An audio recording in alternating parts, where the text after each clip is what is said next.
Hello, everyone. My name is Hawa Adinani, and I am calling from Dar es Salaam, Tanzania. I work with Open Map Development Tanzania here, a local NGO that deals with mapping and open mapping and advocating for the use Hello, of open everyone. data.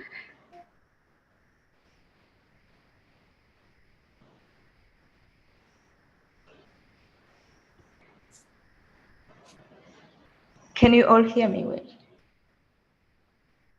Yes. Yeah.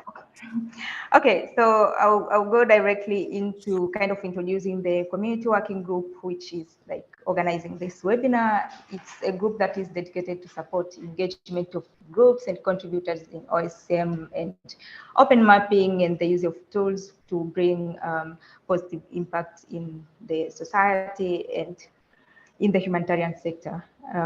We always have check-in calls in every 2 weeks. And if you are interested to join us, you can join us through that link to share about your communities and the work that you do. Yeah. Next slide, Annalie. Just a reminder to some of the housekeeping rules. The webinar is will be live streamed via YouTube and will be recorded after if you'd like to have a recap on that. And also, while we are here, we also abide to the HOT Code of Conduct, which is accessible there. And also, while here, please be welcoming, respectful, and also be careful in the phrasing and the tone that you use. And also, it's okay to disagree, but like just be respectful in that. We always have different perspectives. So, yeah. Also, the structure for our panel today will be 1 hour panel discussion. And then if you have a question, please share it on the chat and the moderator will read that out. And after the 1 hour, then we'll have an option of 30 minutes open forum where everyone can be allowed to talk and interact with the panel and ask questions, contribute. And also, you can also share the webinar and some exciting things that you see happening as the discussion is going to the social media. And please use the hashtag there, OSM, data governance, open data, and open mapping. Let's make some noises on the social media today. Yeah, and we have like our panel here, and Lars will be our moderator today. So I will pass on the mic to Lars to introduce himself and the other panelists. Thank you. Thank you very much, Hava, and welcome to this very exciting webinar we have today under the title, The Reputation of Open Mapping and Data, Examining Governance, Privacy and Trust. My name is Lars Peter Nissen. I am the director of an organization called ACAPS. We work with the production of evidence for the humanitarian sector, and the issue around the trust in evidence and how it influences decision-making is something I think a lot about and that I'm really passionate about. So I was very happy when Hava and the colleagues asked me to chair this one today. Just to frame the topic, it's clear that when we look at the significant success open data has had over the past year, it's become a much more influential source of information in our societies. That also brings with it the question of, can I trust this data? The more we rely on open mapping, on data, the more the whole issue around, is this fake? Is this real? How do I know what is up and down comes to the forefront? So we have to discuss, how do we govern open mapping and data? What are the issues around privacy, and how can we trust this data? And to explore this topic together with us, we have an excellent panel that I would like to ask to introduce themselves. I'd like to first go to Ulrike Winke, who works with MSF. Would you please introduce yourself, Ulrike, and tell us why are you passionate about this issue? Thanks a lot, Lars. Hello, everybody. I'm very honored to be here. So my name is Jorike Vinke, and I work for MSF. So MSF stands for Médecins Sans Frontières in French, and in English that means Doctors Without Borders. So I work for Doctors Without Borders, MSF, and that's a humanitarian organization, a very, very large humanitarian organization working in over 70 countries all over the world, not on every continent, but on most of the continents.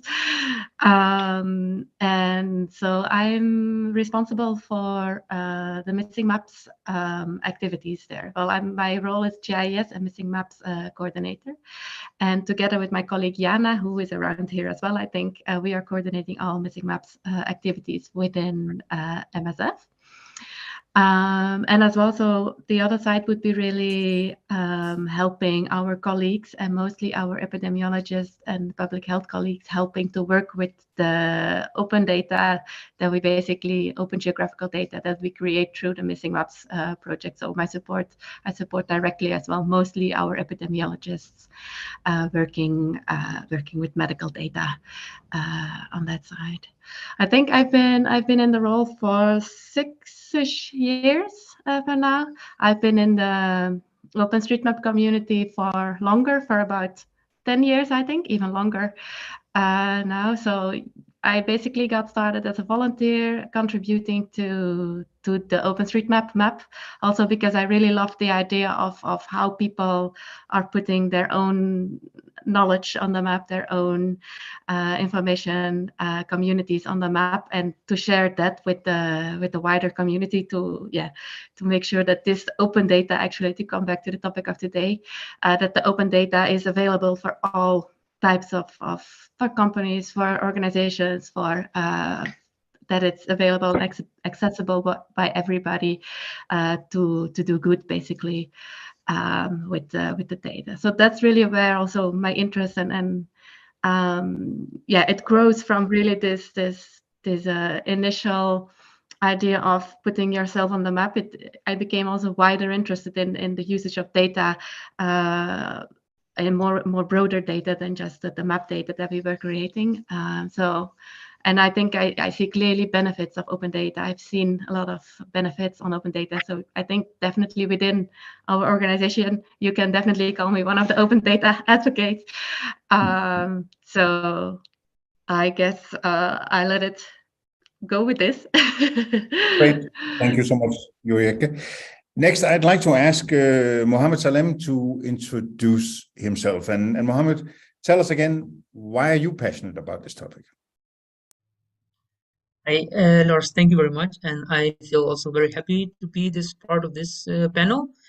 I am Mohammed Salim. I'm based in the Netherlands. I am a founder and lead researcher of OpenGI Science.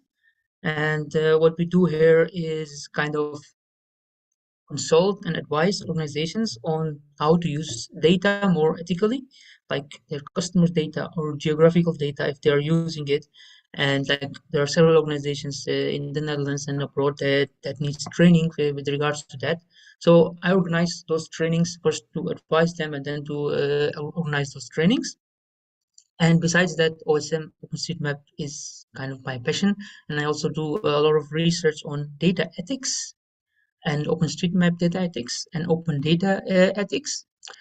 Why I am interested in these topics and why I want to join today is like how I feel is that we are now moving from authoritative data towards more open data, which is good. Open data is, I am also an advocate of open data, but when it comes to open data and OpenStreetMap, accessibility increases also to the hands that could misuse as well. So I am really interested in looking into how we can govern that and how we can look beyond privacy, because I think there are also commercializations and all the other misuses that could be not good. Let's say do no harm, but it can do a little bit of harm in the same place. So that's why I am really excited to be here. Thank you so much, Mohammed. Next, I'd like to ask Simona Martinez to introduce herself and tell her why she thinks this is important. Yes, hello. Good evening from the Philippines. I have a quite Spanish name, which actually came from a collection of names of Spanish saints, and that's Simeona, an adaptation of Simeon.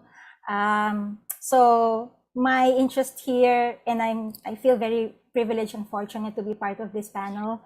I teach in the geography department. I teach GIS, map making, digital cartography. During the time when I started with mapping, it was really more of a self-taught experience because at that time, there's not really that much resources in our university to fund for the establishment of laboratories. And so I would say I was one of the first to experience how this use of technology developed in my home unit.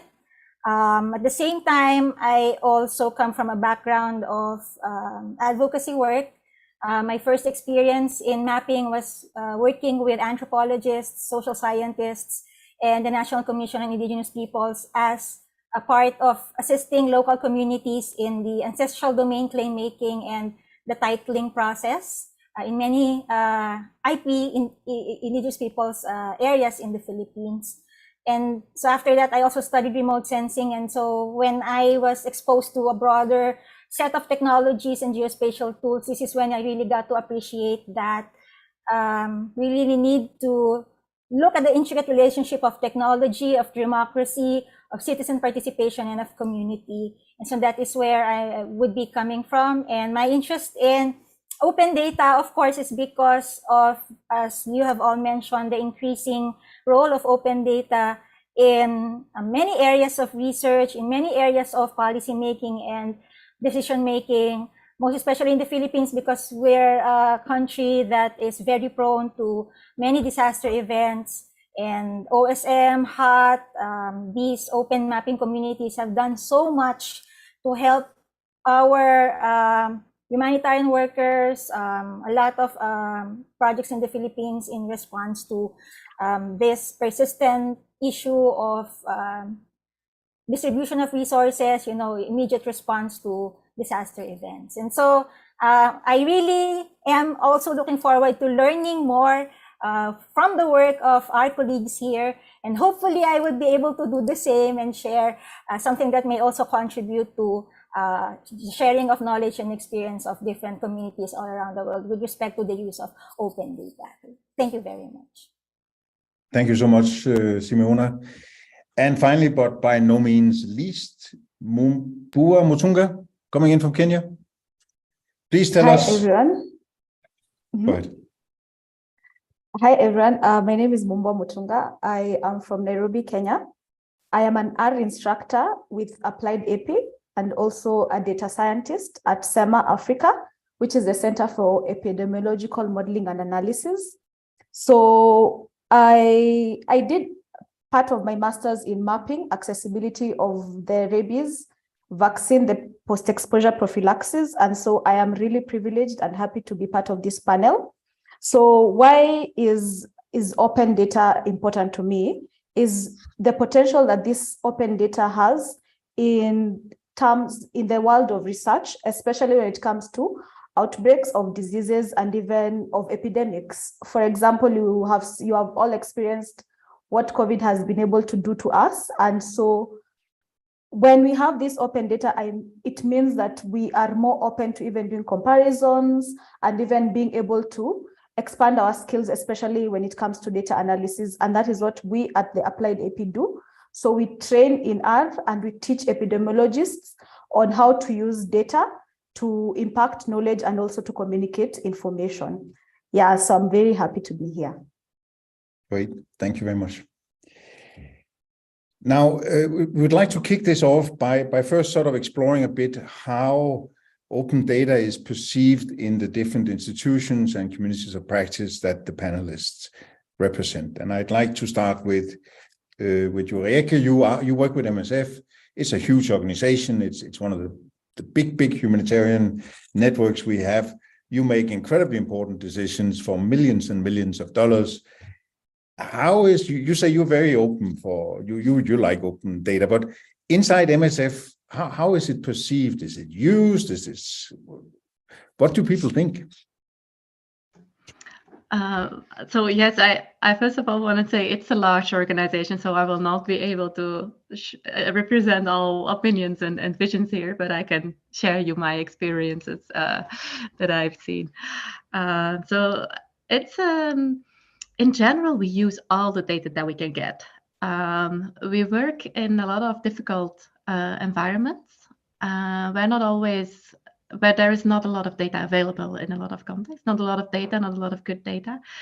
So basically, if we would start with a new project, with a new program in a certain region, in a certain district, the first thing we would do is just collect all the data that we can get wherever it is coming from. We go and find, of course, our starting point is always medical.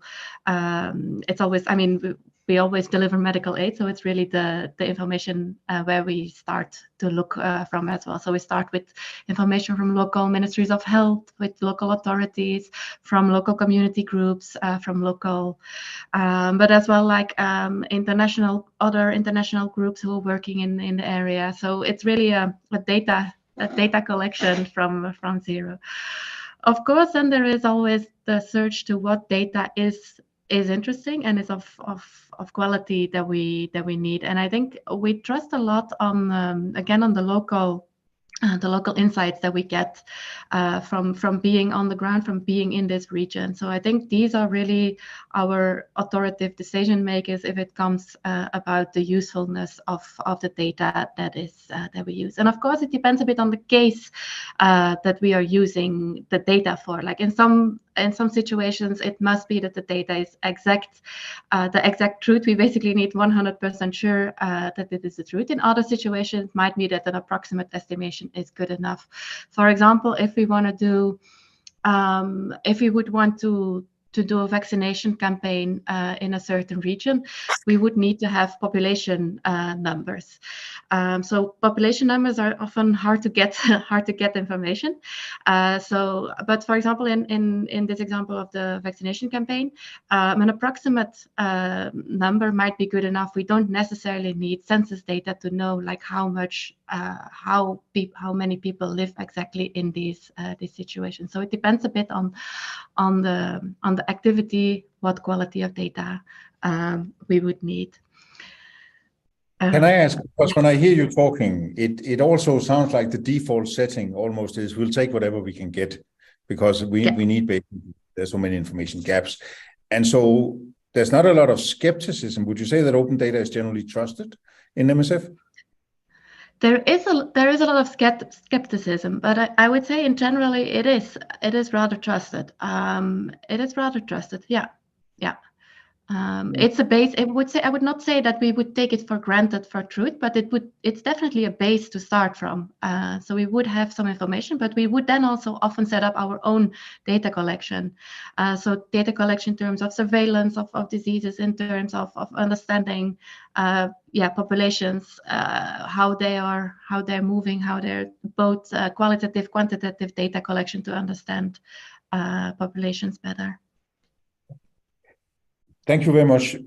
I'd like to actually take the discussion over to Mumbua. You work very much with quantitative data, and I think the last bit that Joyeke said around sort of a mixed methods using quantitative data can help you validate open data. But you work, as I see it, predominantly with statistical data. Do you trust open data? How do you know that the numbers you get in when you do analysis are good enough and from a trusted source? Thank you, Lars. So we do a lot of analytical data. And so at Applied AP, we mostly want to just train the epidemiologists to know how to analyze the data and to interpret the data.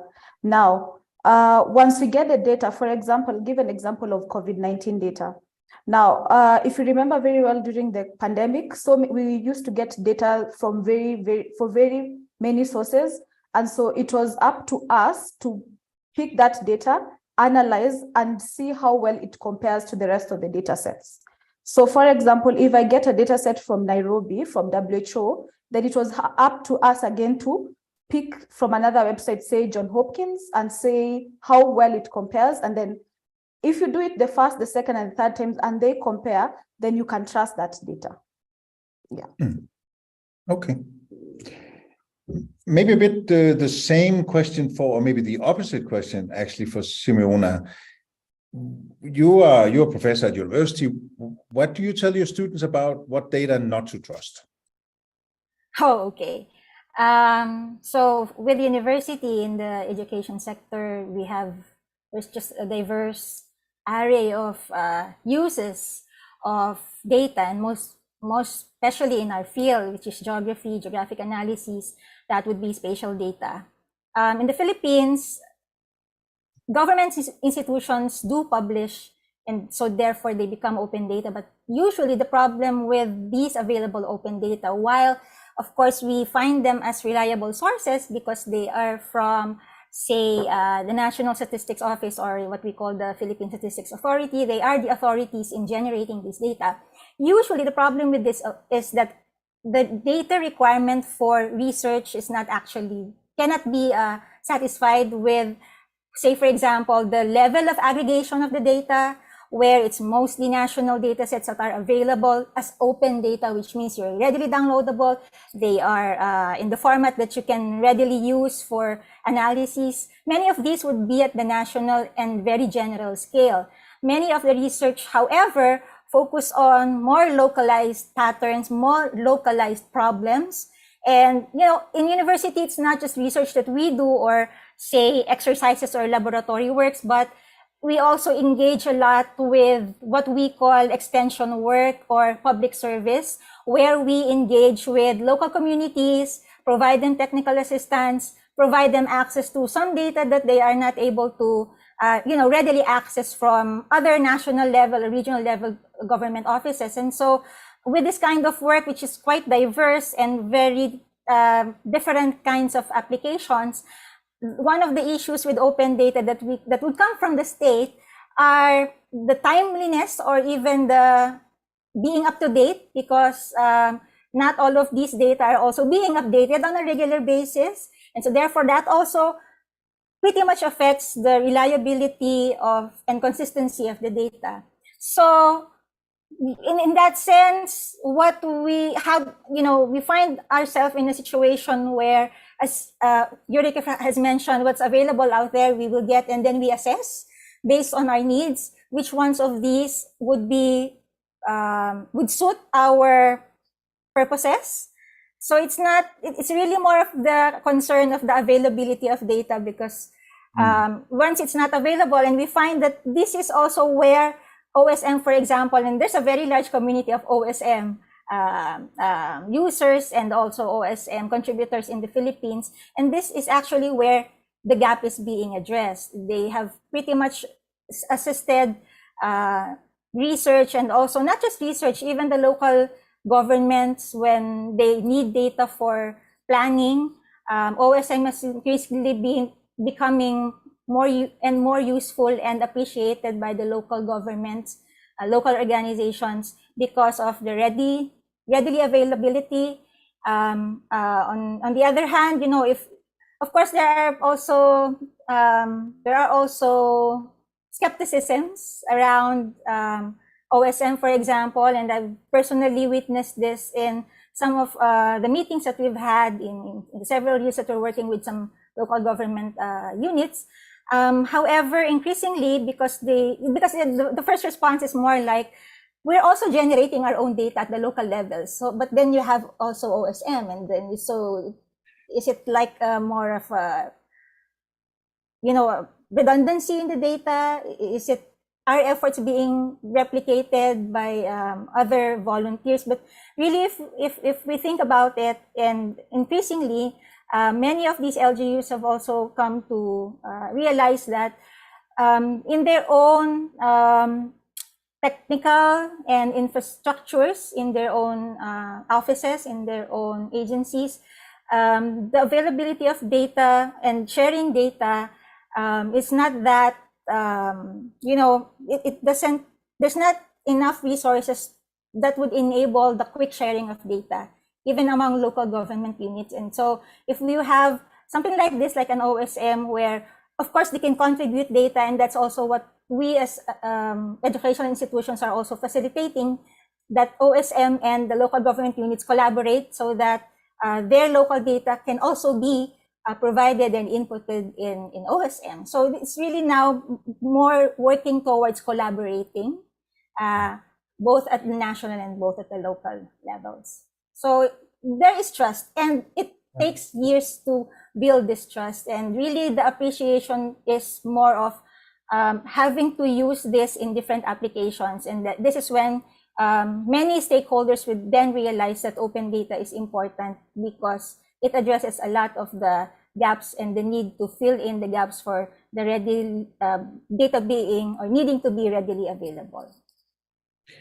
Thank you so much, Simone. I get a very similar message from the first three speakers. It's basically availability is a massive issue.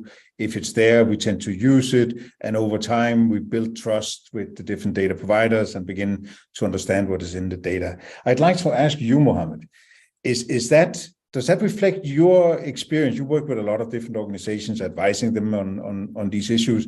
What the previous panelists have said, is that also what you see from your point of view?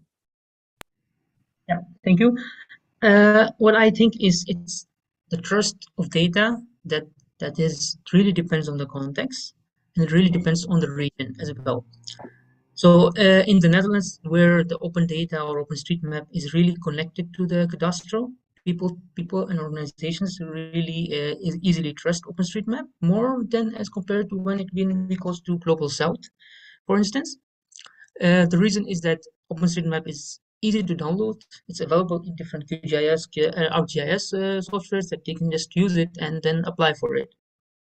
But sometimes they are a bit skeptical about this data, because I give you an example that there was an organization that was have an algorithm for the fiber optics networks, and sometimes when they use the OpenStreetMaps, the polygons were not really exactly as they are, and that is still connected to cadastral. And when they use the cadastral data, it gives the right polygons and it gives the right network fiber optics of networks.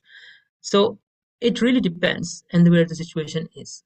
Most of the time, if that you just need to know how many buildings are there in a grid, okay, fine. We have all of the buildings. That is fine. We can get the data. So again, it also depends also on the use. What do you want to use? Some organization, and also one of my research was with Red Cross 510 Global. It is in the Netherlands, in The Hague. What they wanted to know is that we have these areas, all of the areas that are unmapped.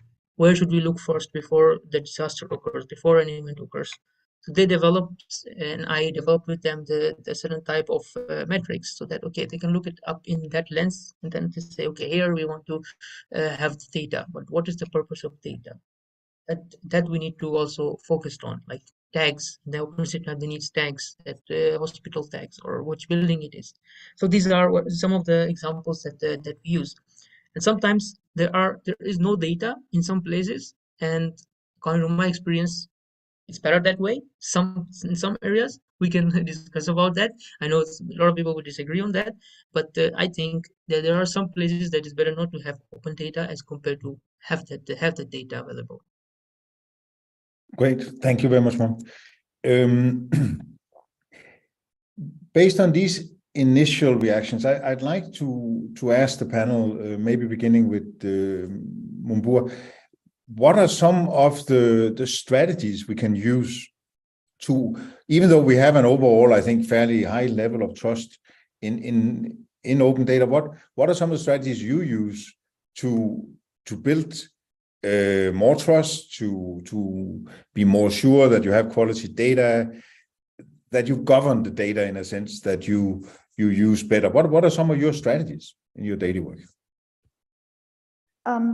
Thank you, Lars.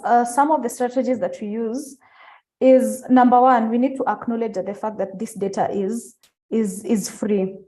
So sometimes when we use this data to analyze and then we depict a situation, say, for example, in a country, and then we see that that is the actual situation of what is happening. For example, we have an outbreak of a disease, say disease X, or let me just use the recent corona. So during the COVID-19 pandemic, now when we analyze that data and then we compare with what we are having on ground, or maybe we get a piece of data from, say, WHO, and then we get the country situation as reported in the dailies or even in the media, and then we compare that data. And then we find that it's almost similar and there's just a few negligible mistakes, then we can trust the data because we do not have any reason to doubt that. Now, in our case, when we are analyzing, say, an epidemic outbreak, and we try and compare that with the country situation and find that it's similar, this means that over time that we are becoming more secure and more trustful of these data sets. So those are some of the things we do. We try and get a piece of data and then try and compare with what is currently happening in the country. And when we find that it's almost similar, this is something we see that we can actually trust this data going forward. Right. Thank you very much. Now maybe, Yorieke, from your side, you talked a bit about there is some skepticism inside MSF, and I know a lot of MSF people who are very stubborn and very passionate about what they do. What do you actually do when you're confronted with sort of stark opposition inside the organization? I guess there was a sentence that I wrote down here.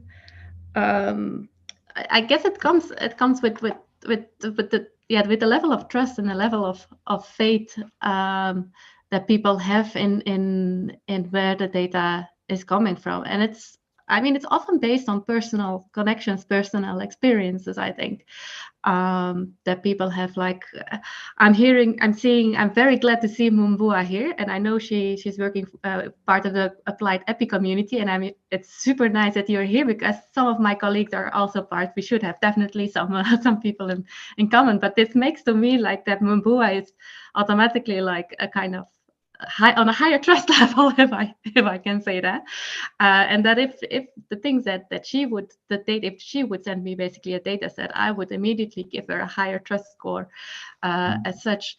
And I think it's not necessarily fair that it's working this way. People should be aware of that this is playing a big role in how they're looking at data and where data sets are coming from. Yeah, that was one of the points I wanted to make. I'm not quite sure what next. But I can pick up on that because I think that's a really good point. Often when we talk about trust, we trust individuals. And if it's a known entity that sends you a data set, of course you will trust that more than if you pick it up from a random website. But as you also indicate, there's a potential democracy problem in that it becomes almost an exclusive network of people knowing each other, exchanging data, or that the trust doesn't travel. And maybe can I ask you, Simona, this issue around your network, the trust you have in the Philippines, and the potential downside of what about the people you don't know? Don't they use your data? Is that something you have experienced and reflected on in your work? Lars, what's interesting in our community here in the Philippines is that while we are also working within the academic institutions, we are also the ones who are involved with civil society organizations. We work pretty much with people's organizations and non-government organizations. This is in areas of different things: advocacy, knowledge building. And so what I would like to share with the rest is that because OSM is also a vibrant community here in the country, there are my own home unit, the Department of Geography, has also been involved in several efforts to strengthen the use and trust in, say, OSM data by engaging multi-stakeholders. For instance, we had a project with the Catholic Relief Services, which is an international NGO, where they facilitated or initiated competition among senior high schools. So, the youth also being involved. These are the younger generations being involved in OSM and taking their part by contributing data, and then CRS partnered with us in helping out to validate the building footprints. And so with that, that for me is a good example of how locally, how collaboration works towards improving the quality of the data, ensuring that there are means and mechanisms to check and validate the information. And central to this always will be local knowledge, which means that the ones who live in the area are also the ones who are involved in validating. The technical side is more of like looking at the geometry of the data and checking, but that aside, OSM here in the Philippines is also really focused on involving those who actually know, who actually come from these places where data is being built, to ensure that the local communities are involved in the process of generating the data. But I guess one thing that we also need in that sense, it's also about empowering the users as also contributors of data. The emphasis that the community is the one who contributes the data. And so they should have the power and the say to what should be shared, where should the data be shared. And that is really what we are trying to promote with the other stakeholders of open data here in the Philippines. Great. Thank you so much. We're going to do one last round of questions, and then we're opening it up to the whole group. So if you have questions, feel free to start typing them into the chat now. I would like to take us from what you just described, Simeona, this very intimate relationship with the communities, working with trust and involvement, and then bring us into a very different space, namely artificial intelligence. Now, recently we ran a experiment here at ACAPS. We asked one of these ChatGPT things to basically write an ODSHA sitrep, and it did, and it didn't look that different, right? And that was a bit scary.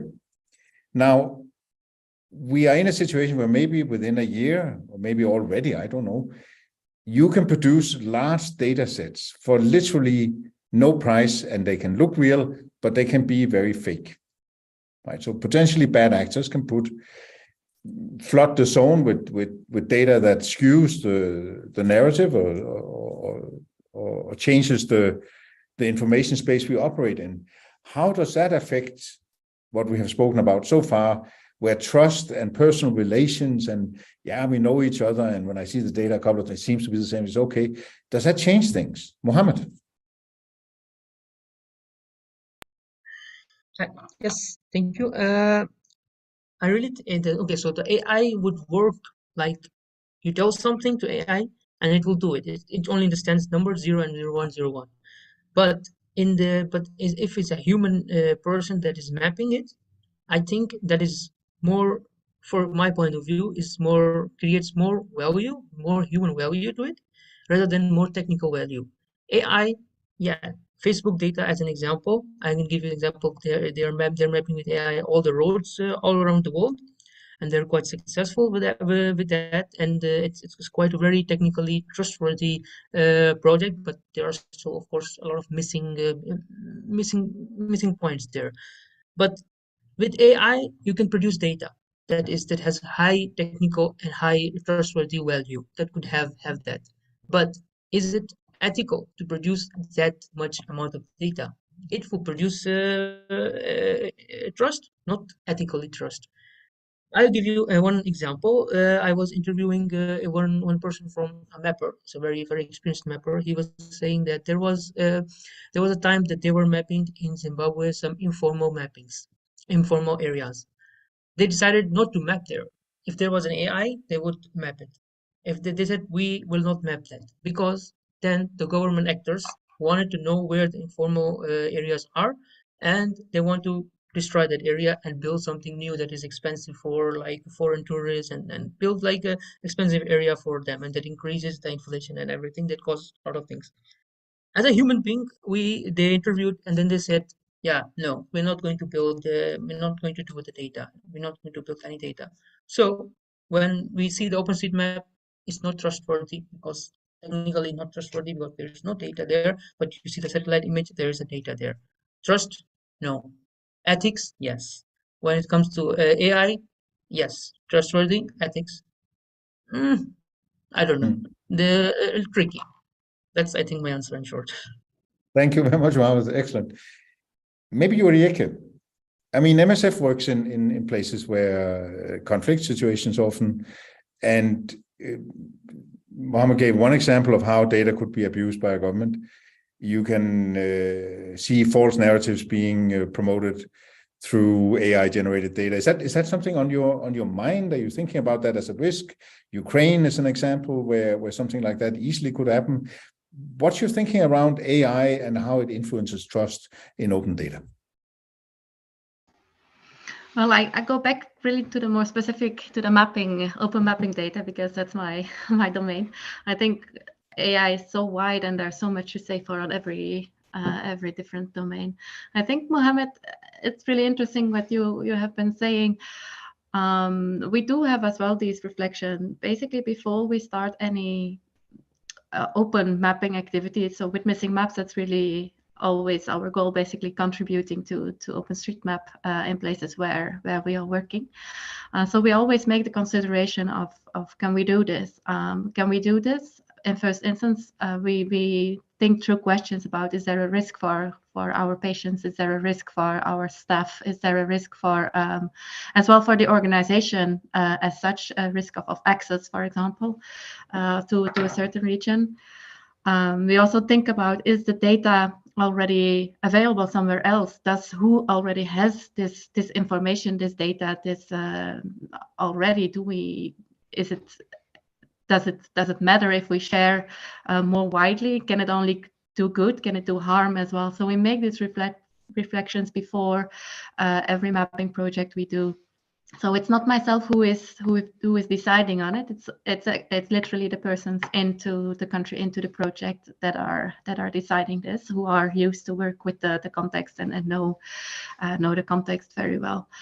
I have to say some people are more strict than other people, and especially thinking about the AI as well. Like I think it concerns most of all the local information as such. So if it's just an extraction of, a building, an automatic building extraction or an automatic road extraction, I don't think that causes a lot of, in general, causes less harm than any other specific local information that might be, as like the location of health facilities, underground health facilities, mobile clinics, these type of things that might be more sensitive than really just the outlines of roads or building sets. But the creation of false data is really an interesting point, because today we don't really consider that. We consider in OpenStreetMap that there is data which is created by accidentally, basically as a mistake, but not necessarily really people contributing false data to the map, because Honestly, I've never really seen a case like this. It must exist, of course, especially in conflict settings. There might be things to take in account. But with AI and really the creation of data sets at scale, that's really an interesting thing to start thinking about, I think, at this stage. Yeah, if I can just throw in two reflections on where I think it has been a problem. I think if you can see the effect in some social networks which have, with rumors spreading in populations, creating mobs and lynchings and that sort of thing. And I think if you do look at Ukraine, I think there's been quite a deliberate misinformation campaign towards ICC, for example. And I think AI can lower the price of doing these sort of things very dramatically. So I think it is something that we as a community need to start thinking about. Maybe I can ask Simeona, how do you think AI will change the game? Is that something that's on the agenda in the Philippines? Well, definitely, there have been raising more awareness about AI. In research, for example, just what you have mentioned about ChatGPT and how it has affected also our sense of security, our sense of trust with the outputs, for example, that can be generated by students, by researchers, or by anyone, because there are already tools out there that could, produce things in an instant. But I think with any other technology, there's, the good side and the bad side of AI. And I think what is important is that we invest more attention in data literacy among both users of data and the contributors of data. If we become more conscious individuals about, I mean, not even AI aside, I mean, big data, right? In what ways are we actually contributing to this data that in a sense is de-identified, but you still contribute data? I mean, you still have a role in what these technologies can generate, generalize, analyze, and, you know, come up with certain patterns that would eventually, you know, be used maybe for or against groups of people, persons. So I think we also need, on the open data aspect, we also need to look at empowering our users through data literacy, making people understand that we all have rights to where our data should go. We should be informed about what we need to know before we provide data in the first place. I think that's very important because in, you know, in any context, data is always, there's always contextuality of data, and we need to take that into consideration, that data is generated because it has value for somebody, for something. It is organized, it's analyzed for certain actions, for certain decisions, and by certain people, powerful or whatever, you know. So we need to have a more conscious effort, I guess, in that part of really building the literacy of people about data and how it can be used for, against you, and how you can also leverage as part or people who actually contribute this data. What can you do? When will you say no? What are the things that you can, as a user or a contributor of data, should be aware about in order for you to have that power to control also, no, or have a role in how data is being managed or governed. Thank you so much, Simona. Maybe last, Mumbua, from is that AI? Is that on the horizon for you? Is that something you talk about, or beginning to? Where are you in that whole? Is it relevant for you? Yes, Lars, it's very relevant, especially now at such a time where we are moving into big data, where you get data and you have to sort of verify, because for us in the epidemiology sector, we do not really take data as per. We actually analyze it with a goal of informing decision. So AI, moving to AI, I think Simona has really said a very big point of, we need to really educate people on data literacy and also to ensure that there's responsible consumption. We as epidemiologists, like when we pick this data, what are we doing with it? Do we responsibly consume this data, or do we just want to put it out there without anything of what will happen when we dispatch this data? So I think it's a very important thing to teach on responsible consumption and dissemination of the data from the user point all the way to the consumer point. Yeah. I really like the responsible consumption. Thank you so much for that point. Now, great interventions from our panelists. Now the whole audience have a chance to chip in. Do we have some questions? Please type it into the chat or maybe raise your hand. I'm not sure I see everybody.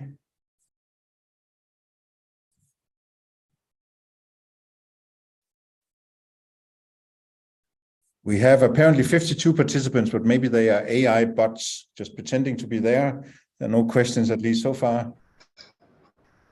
Hi, Lars, please, there's a question in the chat. Okay.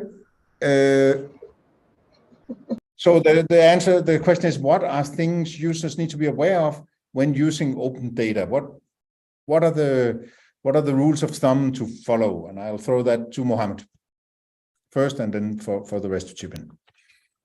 Yeah, so the first thing that the user needs to be aware of when using the open data, check which state it has been contributed. If you're looking at OpenStreetMap, Just look at the date, because the problems that OpenStreetMap that what I observe or reflect is that retention of the volunteers. Most of the time, there's a project, there's a disaster, there are really big group of volunteers. They contribute to it, and they are validator, as Simone has also mentioned that the validator should be all from the local community. They validate it, and then after the project finish, that data is stalled, and for 5 years no one touched that data. And then there's a disaster again, or there's data used again. It's a very old, maybe there's building gone. Just first rule of thumb is, if you're looking open data, check the dates. Very cool. Anybody from the panel want to chip in?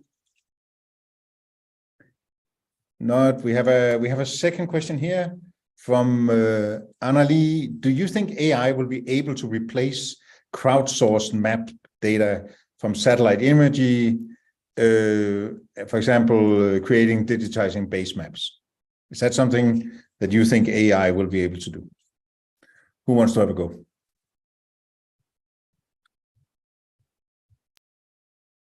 Go. Yeah, can I go? Yeah, go ahead. Go ahead. Okay. I think yes and no. Answer is yes and no, because AI. I think I would also like to react to that AI now. Currently, we have some consultant and advisors that have an AI algorithms. They are a little bit stupid, but they do actually can recognize that this a slum area, or is this a hospital, or is this what type of building it is, because they train the images, and then they can get that map almost ready to use. And there are a lot of algorithms they are working on. So yes, it can replace crowdsource mapping, but to what extent, that I'm not sure, because there are a lot of projects with AI that are quite successful, that has been used for the data for the humanitarian organizations that are quite successful. So yes and no. Maybe confusing Great. answer. We like nuance on this panel, so that's great. Anybody else want to chip in? Joyeke? Yeah. I can chip in as well. I think one important aspect is also really for OpenStreetMap, the diversity of people looking at the data and contributing to the data, which in my eyes, a machine is still not really able to do that. So it's a database full of information, full of knowledge from a lot of people all over the world with their own viewpoints, with their own interests, and that's really what it makes such a rich, also a bit like an unbalanced sometimes, but a very, very rich database, because it's possible to add a lot of different data sets, and especially this diversity is really, really great to have, and it's possible to have within OpenStreetMap, which I don't think AI is able to get that done, the local knowledge basically. The geometries, I think, however, that is possible to get it in. And I think also it will be of great help in future. We are coming really closer to a world map, which is really completely mapped for a first time. I think, like, if I'm looking these days to the map in the middle of the Central African Republic, then there's a lot of map data available. And it's true, look at the date, what Mohammed said, look at the date, because it might have been already 5 years ago, but that's already data from 5 years ago, and it basically needs to be updated. So I think in these situations, it's super interesting to see like what an AI algorithm would be able to put out, to compare it with the existing data, and then see if there's a need for updating changes that happened. So I do think it can be like a nice combination in future, like the human machine combination with its own value contributing. Thank you, Jürgen. And we have an additional one which takes it a bit further even and say, is AI likely to take over human mapping in the near future? Simeona, what do you think about that? No. No. And we have to make that decision. You know, mapping is also about human experience. It's pretty much also about getting in touch with your own knowledge, spatial knowledge. And you know, spatial knowledge is built through time. It's historical. It has stories. Can AI replicate these stories, this human experience? I don't think so. Will my my descendants, for the life of me and for the life of them, my call really is for that not to for AI not to take over human mapping, because human knowledge and experience is irreplaceable for me. Great. Thank you very much. Do we have other questions? We almost an hour into this, and we could wrap it up fairly quickly. But if there are more questions, did I get one here?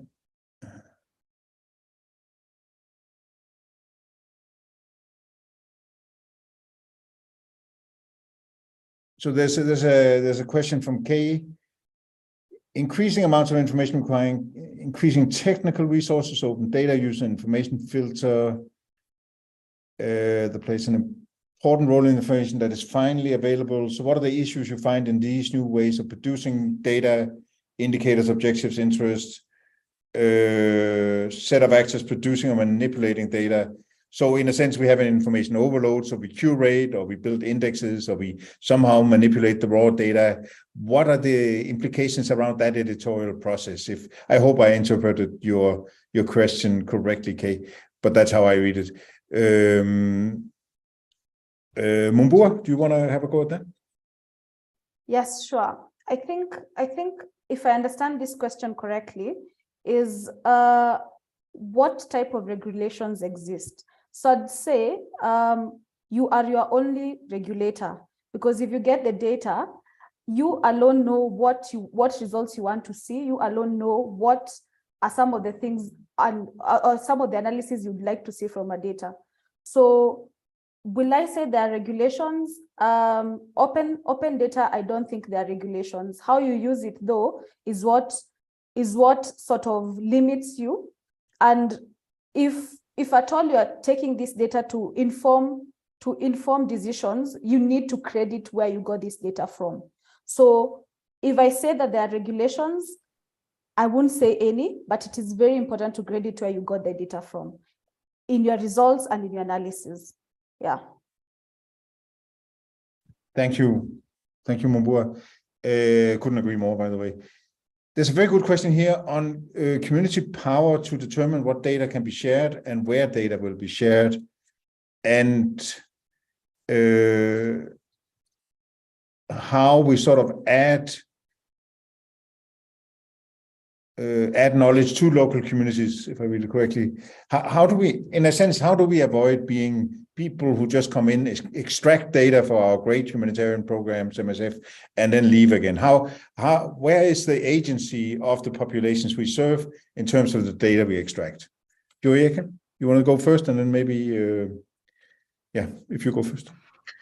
I think that's one of the big issues within MSF. We extract a lot of data, and we are not always good. We are not good at sharing back, and especially not sharing back data that is usable by external. I think we do our best in certain settings. We really do our best. We work with the community. We give also information, feedback about what the results are of the research and so on. But it's really a question within MSF, like how can we share back the data that we collect in a meaningful way? It's a challenging one, also because we collect a lot of medical data, which is sensitive data. But we're also aware of information about just this medical data. The number of cases is definitely also helpful for other actors to improve people's populations, their lives, basically.